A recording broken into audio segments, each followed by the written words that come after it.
A new project doesn't have to be big. Yeah. Project uma baahna in wax weyn noqdo, you know, it just has to start.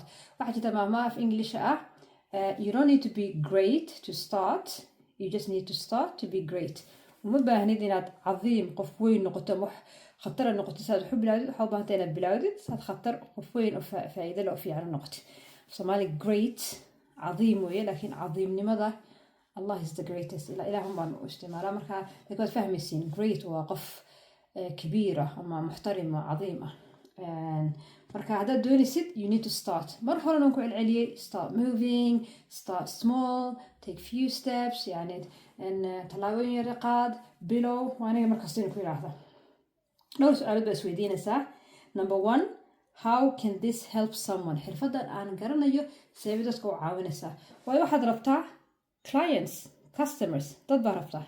aan cunto ka markaan sameynayo ama diinta iska badaa dadka dhan way baahan yihiin laakiin cunto karis shacab baa jirta oo idaawanaya cunto sameynayo guryahooda jecelna samaystaan faa'iido u tahay. So waxaa soo dhashaa how can this help someone? xirfadan aan ku fiicanahay ama wax ka aqaano ama aan jeclahayba ayaan ku fiicnaanina how can this help someone? Sabab qof u caawin kartaa. Number 2, what problem can I solve with this? maxaan mushkilad dad haysta ku xallin karaa, maxaan dadka ka caawin karaa. anuu YouTube-ka furtay cunto ka samaystay waxaan ka caawinayaa dadkii aan garanay maalinta waxay samaystaan ama cuntada samaystaan baan tusayaa waxaan yaro fudud dadka doonaya inay regime sameeyaan oo miisaanka iska ridaan baan u soo dhigaa cunto yaro nafaqo leh. dadka doonaya inay snaaxiyaan baan u soo dhigaa cunto yaro nafaqo leh, you know, dadkii baan caawinayaa waxba iga faa'iidayaan. su'aasha saddexaad waxa weeye what value can I create? maxaa qiimo ku soo kordhinayaa dadka waxaan aan sameynayo. waayo dad baad u baahan tahay client iyo customers say kuu daawadaan kuu caawiyaan ku hormargeliyaan iyaguna faa'iido kugu qabaan adna faa'iido ku qabtaa.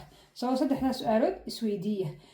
anuu hadda su'aalay inii diro waxaan idin asxaabe idan wixii ka sameyn iska kay dhageysatiin inta wallahi waa run ma sha Allah muna fiican tahay talaabo ma qaadino.